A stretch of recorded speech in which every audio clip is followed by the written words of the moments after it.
Welcome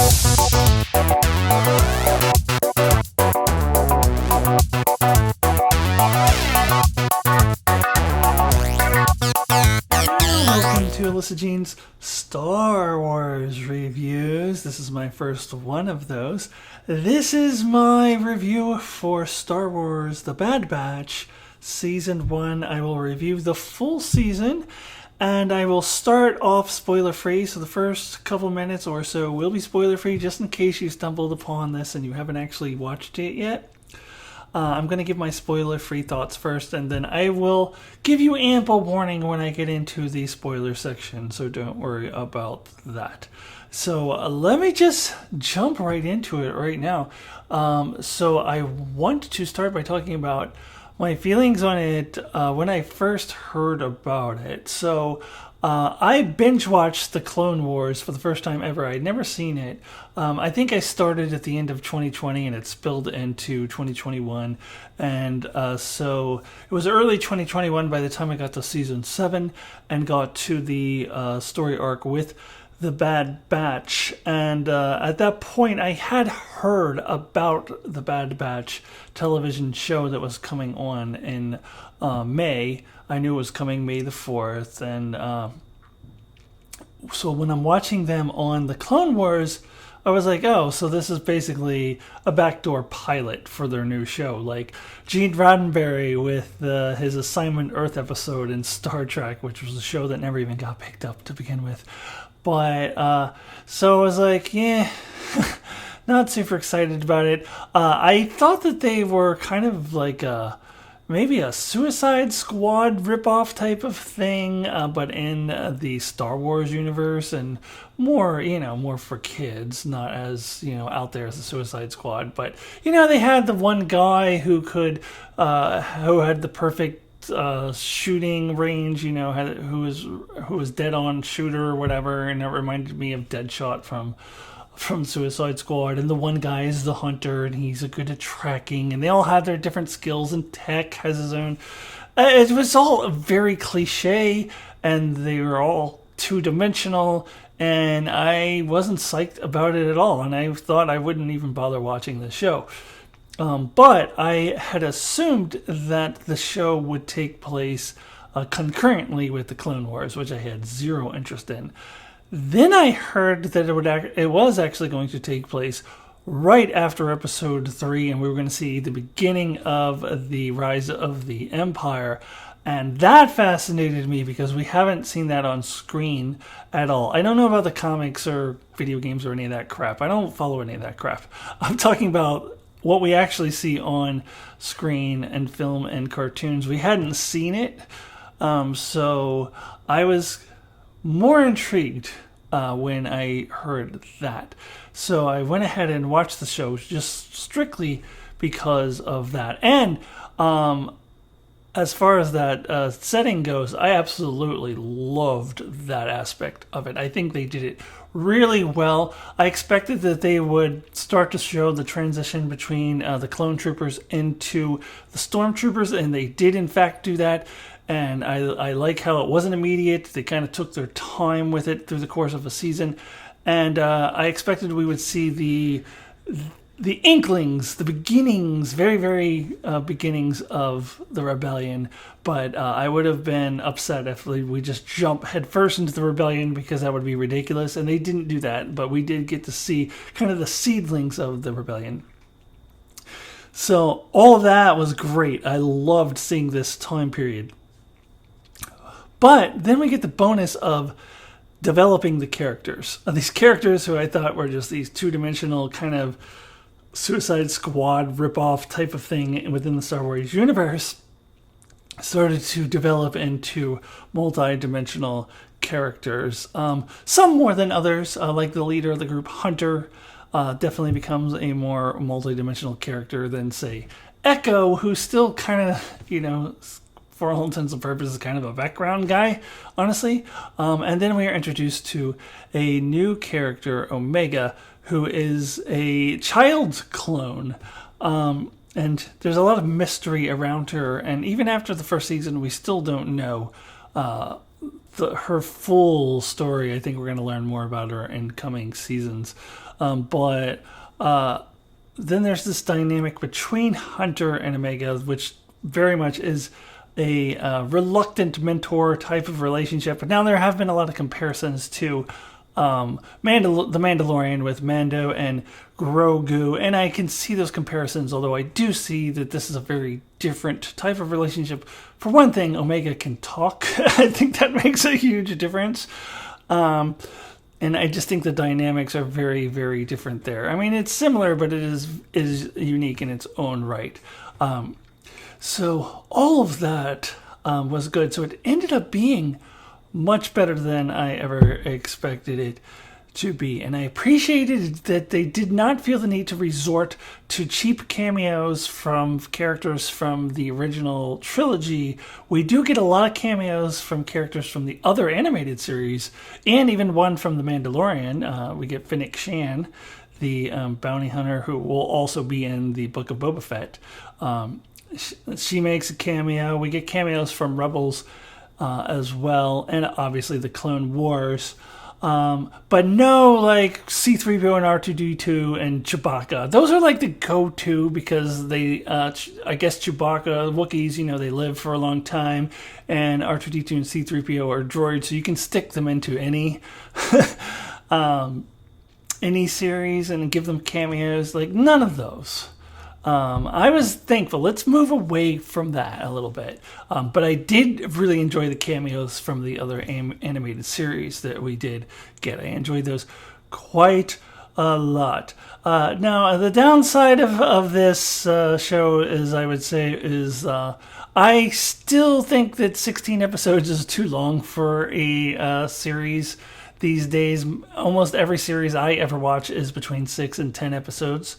And 16 episodes is about what Rebels had every season. It's what Clone Wars had in the last couple of seasons, or roughly around that area. Clone Wars actually was in the 20s when it first started, because it started in the old days when it was more common to have 20-something episode seasons. But then after that, all of the animated shows had, 16, 15 episodes, something like that. And Bad Batch is continuing that. It was too many episodes. Honestly, there was a lot of filler in the middle. There was a lot of episodes I think they could have just cut out entirely. It could have been a 10-episode season. So that would be my biggest non-spoiler complaint that I can talk about right now. I have other complaints too in the spoiler section, but nothing huge. Overall, I would say that I really enjoyed the show, and it ended up being better than I ever expected it would be going into it.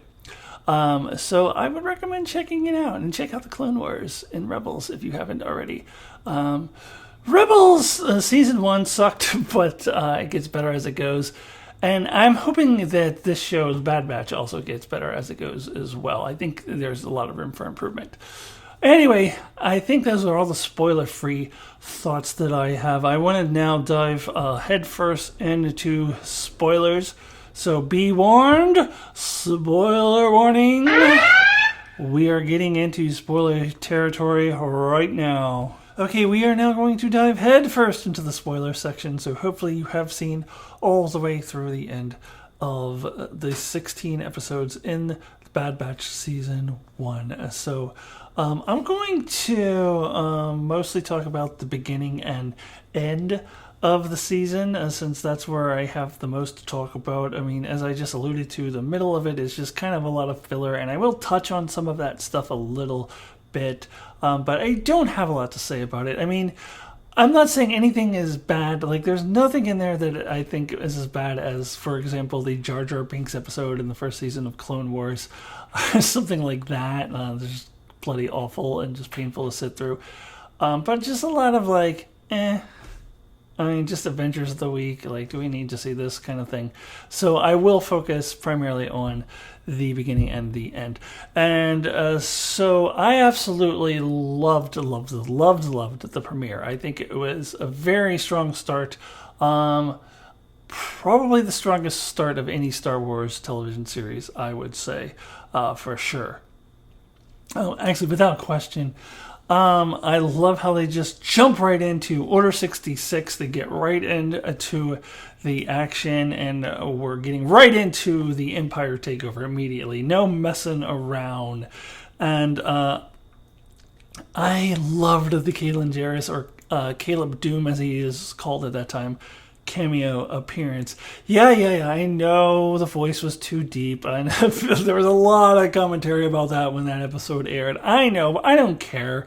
I thought it was cool that Freddie Prinze Jr. was still voicing him, and I loved seeing his origin story on screen. Because as I said, I don't do the comic books. I'm actually pissed off that I have to know about comic book stuff in order to know all the canon. Quite frankly, I think all canon should be in television and film personally, but I have no control over that. So I don't give a shit that it didn't follow the comic books exactly. I was happy to see it on screen for the first time because we had heard it talked about a lot, obviously, in Rebels. So I thought it was fantastic. I really enjoyed it. And I would also enjoy the other Rebels cameo. I'll talk about that in just a couple minutes. As that was obviously later in the season. So yeah, this episode really just did a great job of showing it what it was like when the Empire took over, and just how ominous it was. And you just really get an ominous sense for the clones. We don't even know for certain yet, and certainly the clones themselves don't know anything about this, that they were about to be phased out. But it's just very ominous for all of them. Even the ones who has had their chips activated, and they are executing Order 66, and they are all into the Empire. You just kind of feel bad for them because they're not going to last too much longer. And I really loved the setup with Crosshair. I still am not sure that I believe him that he took his chip out. I'll talk a little bit about that a little bit later, because that's more an end of the season thing. But certainly in this first episode, it is set up as if he is following Order 66. But whether he is or not, I really love that we do have one of the Bad Batch branching off and joining the Empire. And then Omega ends up, for all intents and purposes, replacing Crosshair. And I loved all of this. My complaint would be that then Crosshair disappears for much of the early part of the season. As I said, it didn't really care about a lot of these adventures of the week, these adventures that they have doing things for Sid and all of that crap. And as I said, none of them were awful, but most of them were largely forgettable. I did enjoy the bounty hunter stuff with Fennec Shan and Cad Bane, both cameos from other shows. That brought a little bit of excitement to it. I do think that it kind of falls off with I believe the dude who hired Cad Bane, it was the president of Camino who got killed. So Cad Bane, I think, is completely out of the picture now. I wonder if Fennec Shan will reappear. She was originally hired by What's-Her-Face, the scientist, who is now at the whims of the Empire. So I don't know if we'll see her again either. But I did enjoy their appearances in the story. So I will talk about now that I'm kind of into the middle of the season, the Harris and Dell episodes. I did really love her appearances. I'm not going to get into too much why she had an accent when she was a kid and loses her accent. Whatever, people do that. I'm not obsessing over that too much. But again, I like really getting more of her backstory, and I loved seeing Chopper. I actually have heard people say they don't like Chopper. I love Chopper. Chopper's awesome. Chopper is one of my favorite characters in Rebels. He's like, like it was fun to see him again, and I assume we are going to follow up with that in season 2, because Hera's mom is still alive at this point, and we do know that she passed away, and that Hera's father was resentful toward her in some way for her mother's death. So I would like to see their story develop a little bit more, and perhaps as we get more into the birth of the rebellion a little bit more. So I'm looking for that. I mean, I'm looking forward to that, but even still, it doesn't directly relate to the greater story of the Bad Batch. Their conflict with Crosshair and kind of the backstory of Omega, which I wish we had gotten a little bit more of. We still need to get more of that. But regardless, I still did very much enjoy it. So let's getting into the end. So the final 2 or 3 episodes or so did a good job on 2 fronts. Number one, all but finalizing the transformation of the Empire from relying on clone troopers to now using largely stormtroopers. So there's still a few clones hanging around, but they're clearly not the dominant force anymore. And again, I feel bad for those clones because they're going to be left on the wayside.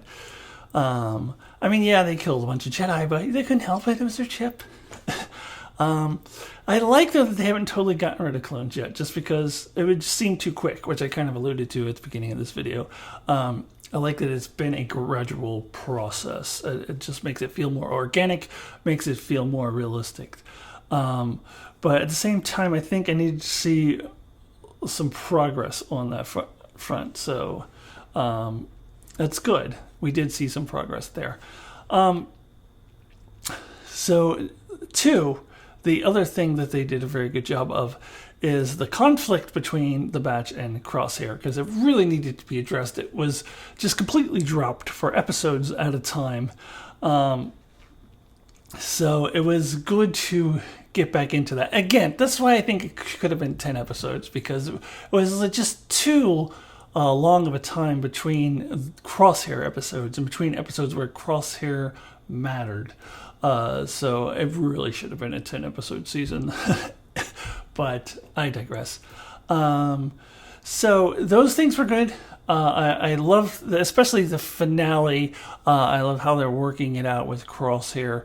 And they seem to come to a sort of agreement, and agree to disagree, where Hunter says that, just because we see things differently doesn't mean that we can't get along, or I'm paraphrasing, something along those lines. So maybe Crosshair isn't going to try to kill them anymore, and maybe he even comes back to them once he's rejected by the Empire, which is 100% going to happen. I don't know how he plans on getting off of that, off of Camino. I assume he's going to try to contact the Empire and think that they're going to welcome him with open arms.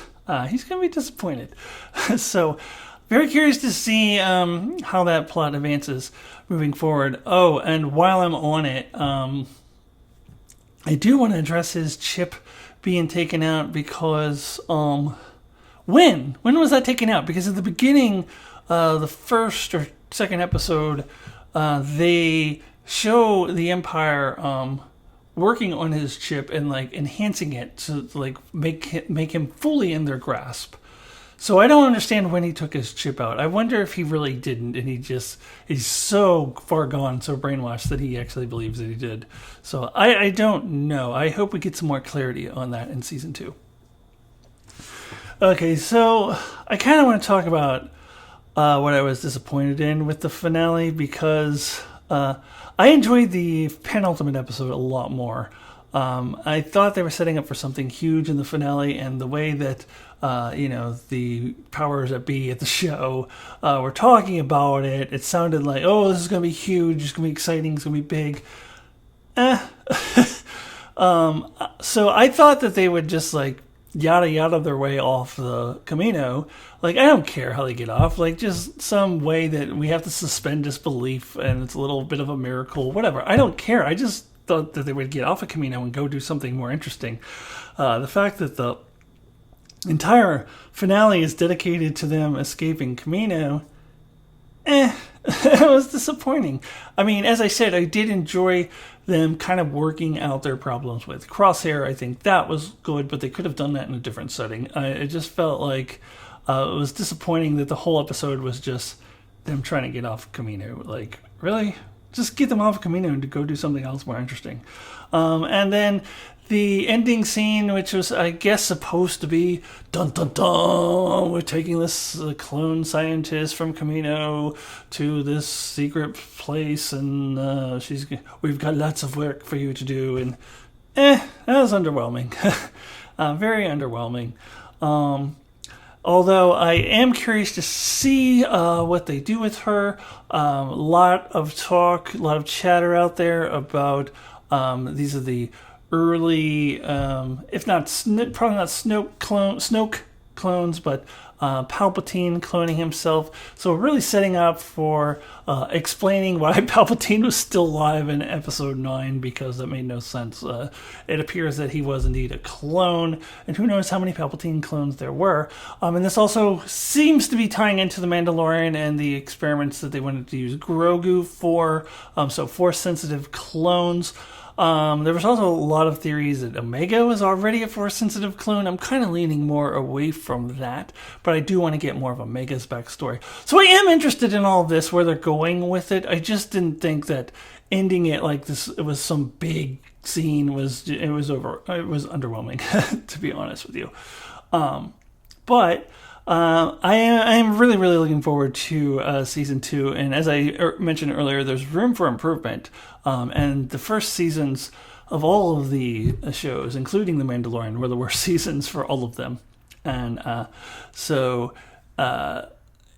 I do expect it to get better, but at the same time, I do think The Bad Batch had the best first season out of all of them. So that's a positive thing. So it could get really good moving forward. Okay, let's go ahead and I'll give my rating for season 1 of The Bad Batch out of 10.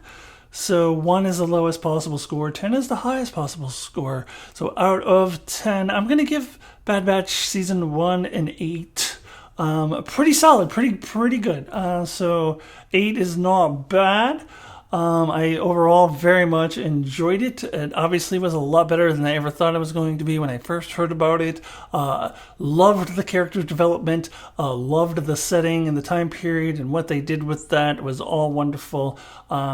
Looking forward to seeing what they do in season 2.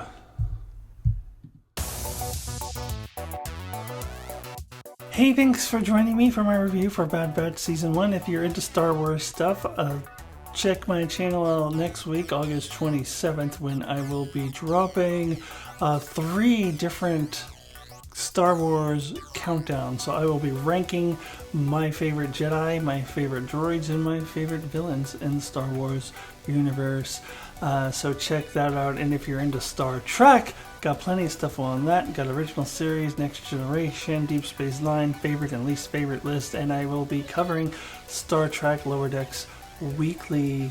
Also doing live discussions on Marvel's What If. I've got Marvel content up. Check out all of this stuff, please check out my channel. Subscribe, like, and I will see you soon. Bye bye.